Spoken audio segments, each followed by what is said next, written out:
is standard, which is 20 millimeters for video.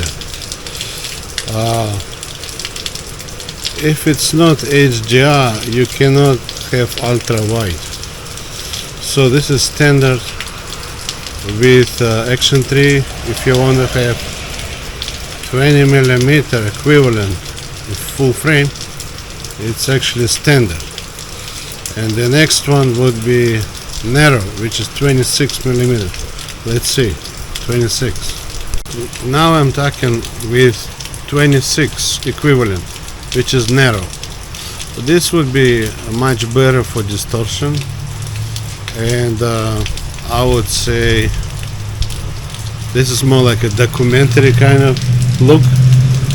Right now rain, a lot of rain in California, so it's a quick kind of test.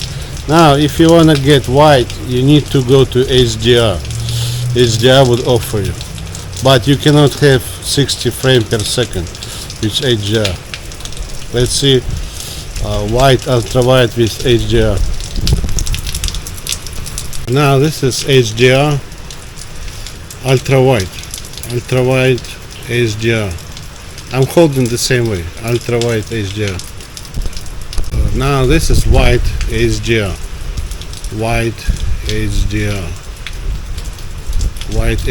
but it's I record on 1080p 30 frames per second. I cannot have 60. So basically with this camera, if you want to have 60 frames, you need to go without HDR, but you cannot have wild ultra wide. You only have standard or narrow. Now I go back to no HDR, 1080p 60 frames per second standard, which is 20 millimeters, around 20 millimeters full frame. And now I have 26 millimeters equivalent, which is narrow. This would be documentary, or a little bit more than cell phone. This is kind of less distortion, 26 millimeter, which is, if you don't like bubblish face, that would be the most right one. You need to be more far away with that. But if you want wider look, you need to go with 20, but then you have bubblish look. Some people believe 20 is not really good for people. 24 is okay. 24, 26, 28. It's kind of okay distortion. So this would be 26. Again, for narrow, which is 26 and 20, you use standard. You don't use HDR. But if you change inside to HDR, you can get wide and ultra wide, but then you cannot have 60 frames per second. So it has certain kind of limitations. But overall, it's cheap camera. It's okay. I think it's okay to me. I don't have Action 4, but this is Action 3. I actually believe this is better than front camera on my iPhone. On my iPhone, image is terrible. If it's a little dark, image is terrible, but this one is okay. Somehow I think the chip is bigger, so the low light is better than front camera on iPhone. Anyway, next experiment. This was sound with no directional. So no directional. I talk right now like this, normal way. I turn the camera, and I'm talking approximately from the same distance. I turn back, I'm talking. What I found, if I change to directional and I talk from the back, you cannot hear really good. So let's change to directional. So now I'm talking with directional on the front. It doesn't let you choose directional on the back. So if I talk directional, the sound is pretty good. But if I want to continue talking on the back, the sound will be very low. So I'm turning the camera. Now I'm talking on the back approximately from the same distance. That's how you can hear. So now I'm turning back, that's how you can hear. I have basically a small tripod and camera on that small tripod. But I think directional is good if you just wanna keep talking. But if you wanna, keep talking and like have this kind of look. But if you wanna show something, you need to talk very, very close, or you need to switch off directional.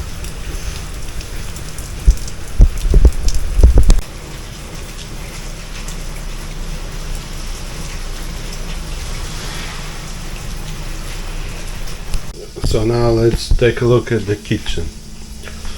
So this is narrow, which is 26 millimeters, which I consider pretty good for distortion. I can show cooking, whatever. Then I can turn, show myself 26 millimeters. Now let's take a look at 20. Now this is standard, which is 20 millimeters. 20 millimeters standard kitchen, showroom kitchen. You see now more distortion.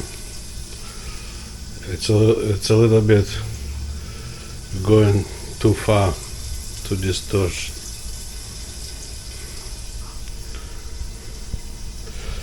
Okay. Now this is HDR. As soon as you change to HDR, it will say wide. So this is on wide HDR. It's kind of close to 20 millimeters non-HDR, but a little bit more wide, more distortion. I can see distortion already. This is ultra wide HDR. This is equal to 10 millimeters. 10 millimeters HDR kitchen. Yeah, this is even more distortion.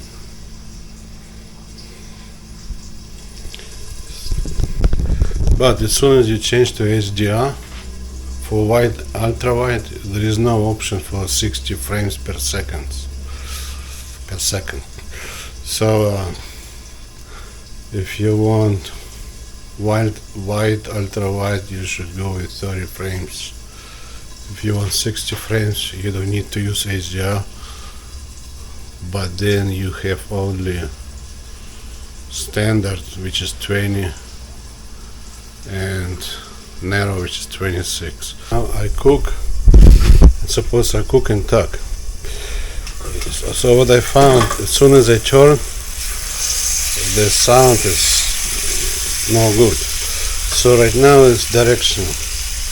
So I'm turning to show it, and the sound disappears. The sound is not really good. So let me change to non-directional. Okay, now it's non-directional.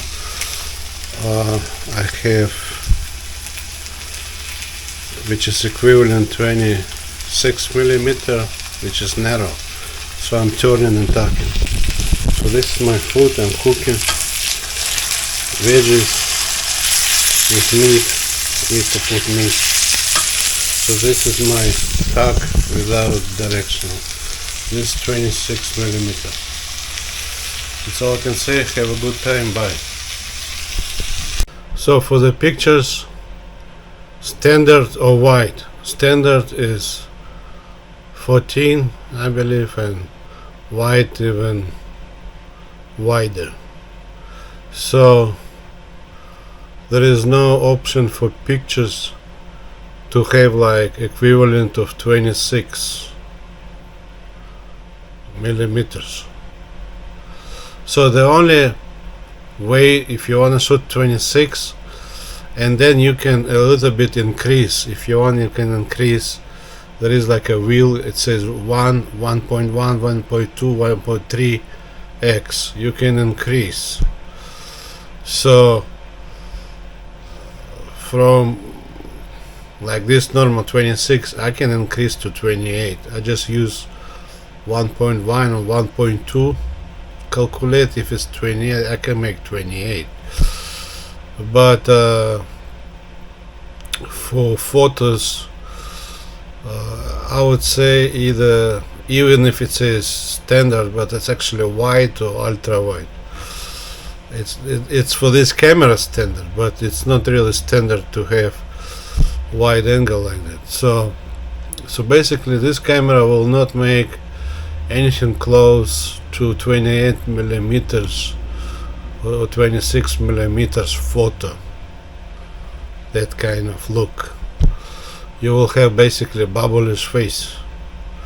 Basically you can take pictures of nature or, you know, big field, some kind of, but definitely it's not really for portrait or 28 millimeter portrait, something like that. So right now I have on 26. So let me calculate, and I will change, and I will make 28 out of narrow. Okay, now this is equivalent of 28.6. So if you choose narrow and then increase that wheel to 1.1, it becomes 28.6, and you can make 30 or even more than 30 millimeters. So let me see if I can get with narrow close to 50 millimeter look. Okay, now with this one, with the wheel, I set on 2x. So this is 26 multiplied by 2 becomes 52. This is 52 millimeter. But every time you shoot, like if you turn off the camera, you turn it on, if you want to get the same 52, you need to set up again. Every time you turn the camera on, you need to set up on 2x, otherwise by default it will go to 1x, so which is 26 for narrow. So I'm okay with 26. If I really want 28.6, I just change to 1.1. So whatever I told you, be it for you know, video or anything, there is additional wheel you can increase. So if it says for HDR, for instance, wide angle, you can increase more, but every time you turn off the camera, it will lose that setting, and every time you record, you need to set that up. So it's kind of a much longer process. By default, what I was showing you is by default, but you can increase by that wheel up to 2x. So what else I found with this particular DJI Action 3 is it is overheating. So in California, in Southern California, I would say during the summer, if I shoot like you know I have like a certain truck, right, and I put like close to the windshield, I have certain attachment. Basically I put that gluing part on the windshield on the top, and I have certain kind of two arms, and then I have this camera basically facing me, right? So, and I am trying to keep this camera kind of under the roof. So what I found, if it's like sun is coming to the windshield and to the camera, it's a big problem. It will be overheating all the time. With 1080p 4K, forget it. So basically I have like sticker, right, like sticker, a sticky part for the for DJI that you're supposed to stick on the dashboard, but I don't want camera on the dashboard because before I had problems. So I believe the sticker is better on the windshield. So I put on the windshield in the corner, and I have like from the sticky part, one arm go like this, another like this, another like that, and I have camera. So I'm trying to keep under the roof. Now when you go, like say if you have AC, you need to run the AC, but then the camera will pick up the wind noise. So if you run in AC, it's okay kind of to point, but then you better have wireless microphone. So I have DJI wireless microphone, just a single one like this one, small package, single one. So I attach to USB-C my transmitter, and I attach somewhere, and then I have the receiver, I guess, whatever. So sometimes receiver, transmitter, sometimes okay, suppose this is transmitter, which is camera receiver, but they work sometimes together, whatever they call it. I think whatever the transmitter is, probably on you transmit, but that receive, but sometimes if something wrong it might tell you on this. So anyway, so you have that one piece here and one piece over there. So if you run AC, if you don't have wireless, you will hear the noise. You can set up to directional. If you just drive and shoot yourself, you can set up to directional, but if it's coming to you, but then AC may be blowing somewhere, it can pick up. It's basically, this camera is not secure for the wind, because it will pick up the wind from AC, or if you open the window it will be noisy, and then it is also overheating. You need to constantly monitor overheating. It will tell you, like a big kind of square, it will tell you about overheating.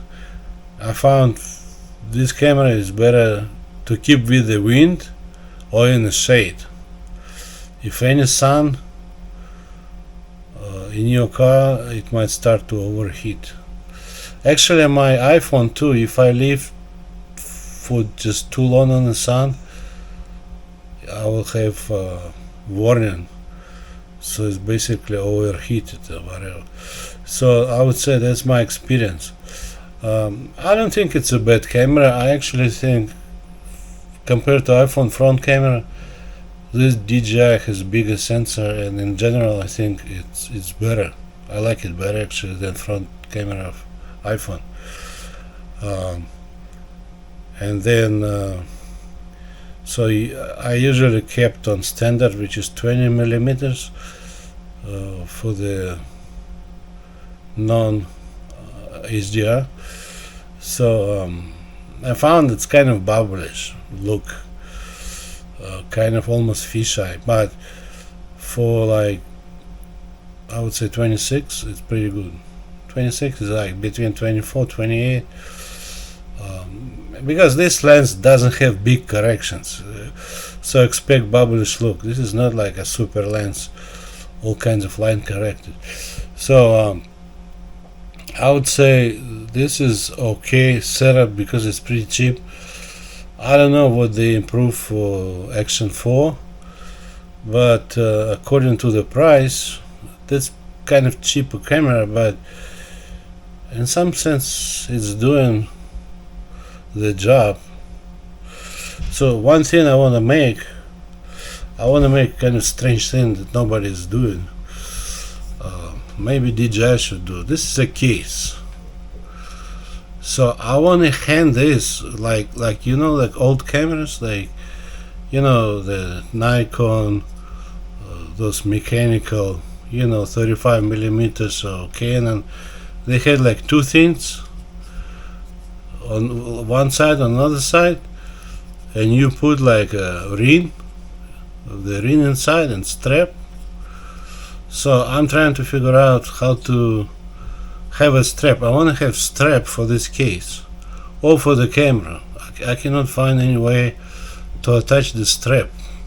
I really like the idea of just putting like this and maybe turn off the LED, and people don't know if it's just hanging or recording. So I can go anywhere, record, and nobody bother me, because if you hold they might start to complain. I mean, if it's hanging, like, you can go and record because you can turn that LED off. So I'm thinking about, you see this one part? I'm thinking about maybe very thin string here, and on this side I might drill like 2 millimeters hole, because this side is I cannot do anything. On this solid side I might drill 2 millimeter hole. Here there is no real room to drill hole because there is button, so I might attach on this side on the bottom, and this side made a hole. I just cannot find a room. So what I want to do is, I just want like this old cameras, 35 millimeters with a strap. So I keep like this on a strap. I got is basically 4K 30 FPS, rock steady, standard is 15 millimeters. So this 15 millimeters, if it goes wide, it's go like 11, I think. So anyway, I don't need that 11 because of distortion, but from my experience 15 is quite good. So this would be standard, which is 15 millimeters, and HDR, but it's 30 frames per second. So let me see how it looks.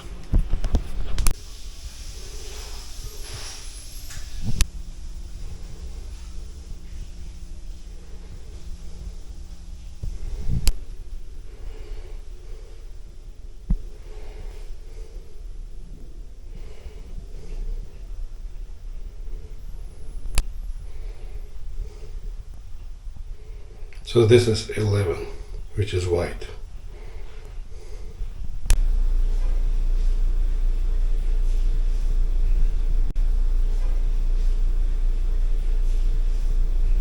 So I think it's okay. The standard with equivalent 15 with HDR, or 11, but 11 is too much to correct. It's already so much distortion. You need to work a lot for the doors, for the sides. But many times people with cheap apartment, with no professional software to correct lines, they don't have that software, honestly. Most likely they don't. So without big distortion, I would say 15 would be fine. So this camera, 4K, 30 frames per second, standard, which would be 15 millimeter, is okay. If you want wider, go to 11. That means wide setting. Right now I'm recording back on 1080p, 60 frames per second, and I have narrow, which is equal to 26 millimeters. I want to keep it just kind of more normal look, I guess, more like documentary look. So basically what that camera has for taking pictures, it has wide and ultra wide angle, and you can increase up to 4x. For video, no HDR. It has standard and it has narrow. Standard is 20 millimeters and narrow 26. If you go to HDR, then you have all those much wider angles. So whatever you had with no HDR, which is like 2026, with HDR it's going to wider one. It's going to like 13 millimeters, whatever, 9 even. So if you want super ultra wide, you use HDR. If you want like up to 20, you can stay with HDR, but 20 it's no HDR, normal video, and 26 normal. Now what else do they have? HDR. Now with anytime you have HDR, you cannot have 60p, you have 30p. 60p is only with 1080. 1080p not 1080p 60 frames per second. I mean frame per second. With HDR only 30 frames per second. So that's how it works.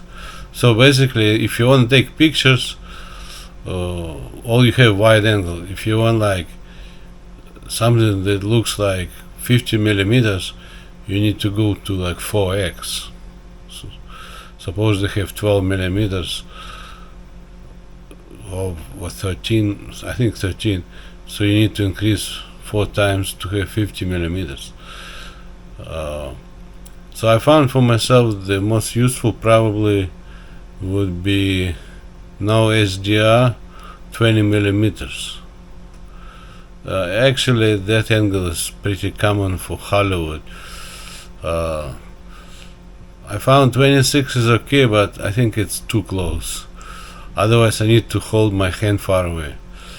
And another angle could be good if I want a wider, then I would go from normal, standard, no HDR. I would need to step into HDR, but to the less wide angle. So that would be the next step. So let me show you. So right now I'm recording on 1080p 20 millimeters. So my next step, wider, to go wider, I need to go to HDR, then I can have wider. So let me go from that one, standard, which is 20 millimeters. When you go to HDR, standard becomes 16 millimeters. This is on 16 millimeters equivalent of HDR. This is standard. If I go wide, it will be, I think, 13, ultra wide 9. So depending on what angle you want, you need to sometimes go from HDR to non-HDR. So like I said, non-HDR equivalent 26 and 20, HDR starting 16, 13, 9, and pictures the same as HDR, they stay with ultra wide angle below 20. But there is a wheel, you can increase wheel, and you can increase wheel for this. If right now 16, I can increase a little bit to 1.1, it become kind of 18 or something. So but this 16 for like video, real estate video is okay, but I don't think, or pictures, real estate pictures okay, but I don't think that's for people shooting.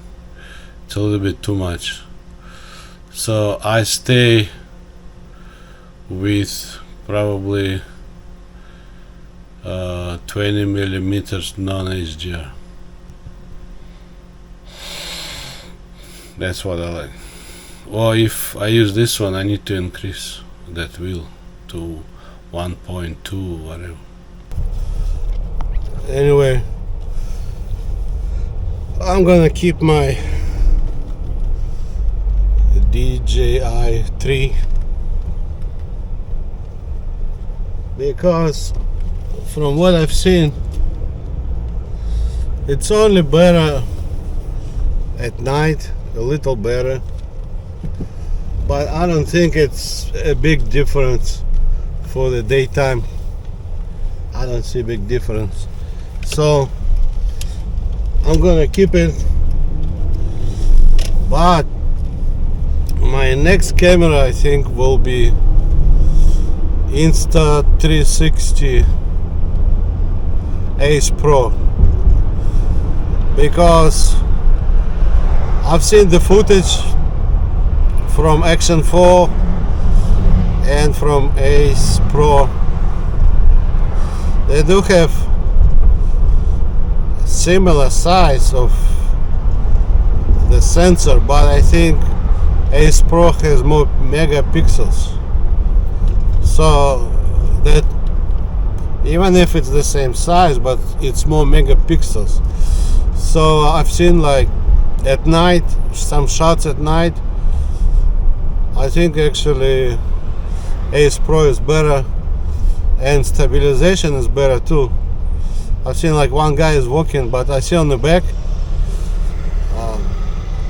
Action 4 is okay for the exposure, but for the certain shake it's not as good as Ace Pro. And another thing is when you zoom in, if you zoom in with Action 4 and you zoom in with Ace Pro is more details and sharper, because I think the sensor has more megapixels, so when you zoom in you need it. Normally that's how it's working. As soon as you zoom in, you'll see which camera is better, the image. Some cameras you zoom in, maybe they are not as sharp, but they have better colors. Like I had before the stand, like a big Canon, like 1DX. On Canon DX, if you zoom in, even if it's the same megapixels as D5 or 5D, whatever they have. I had long time ago that camera, I forgot on it. But if you zoom in, it look like the same 20 megapixels, but with 20 megapixels of DX, the image is much nicer when you zoom in like 3x or whatever on your computer. You can see the difference. So from zooming in, I actually found which camera will give a nicer picture when you zoom back or zoom out, you know. So anyway, and I think that like a lens, it gives better contrast.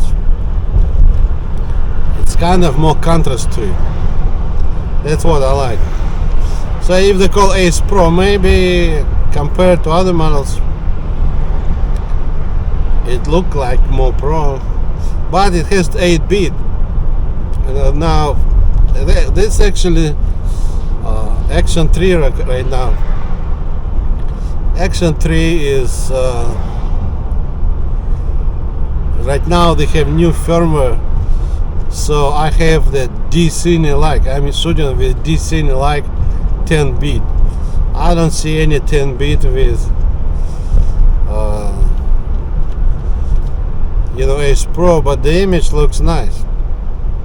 Some people say it's better to have good 8-bit than bad 10-bit. So how good 10-bit of this camera, I don't know. I had before a different normal setting, not this any like.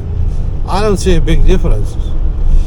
I would say this any like is a little bit more washed out, more like F lock or S lock, you know, all this kind of V lock.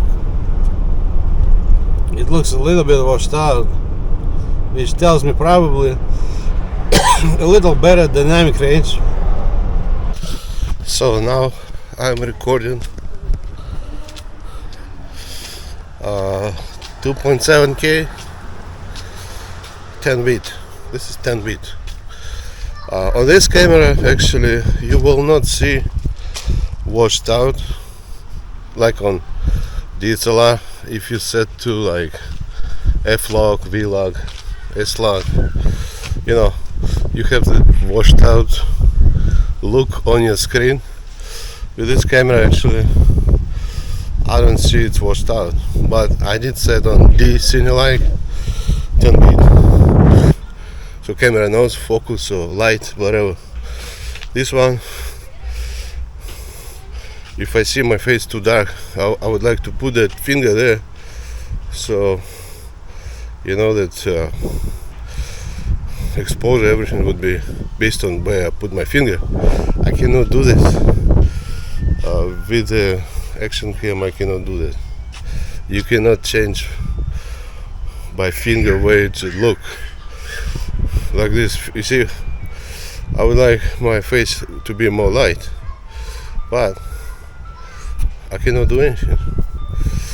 So you need to always keep in mind, don't have your back to the sun, so don't put your face to the shade. Basically, you always need to have your sun or light to your face, not behind you, because camera for some reason making a dark look.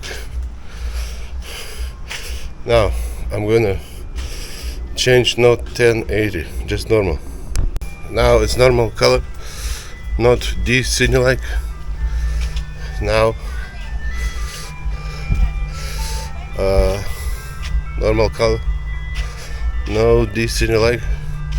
Sound, I guess the same, but the colors not 10-bit but 8-bit, which is normal for many action cams, which is abnormal for good cams. So at least I have a place I can change 10 to 10-bit. Right now it's actually 8-bit. Changing back to 10-bit. Now it's changed to 10-bit. This Cinelike 10-bit. This Cinelike 10-bit. Anyway, my final words. I would say this camera, definitely this is not like digital, you know, DSLR or, you know, those Canon R or Nikon Z or, you know, cameras like that. To me, I don't know, for today I don't see anything else. I actually wish DJI would make like 1-inch sensor with Hasselblad, because they have those drones with Hasselblad. So I wish they would have a lens with 1 inch, similar to 360, but with 10-bit, the same 10-bit, and you know, those F lock or C lock, whatever. But I wish to see Pro model with better cooling and with Hasselblad glass, for the glass for the camera. Otherwise, you know, it's okay. Have a good time. Bye.